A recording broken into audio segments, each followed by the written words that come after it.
to make an attempt on running a LP furnace with the syngas, and this is what we have. What I did is remove the regulator,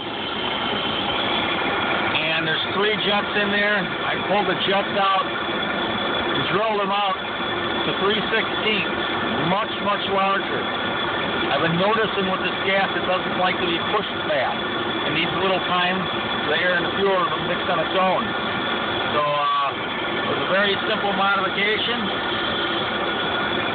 and it seems to be working quite well. Good day.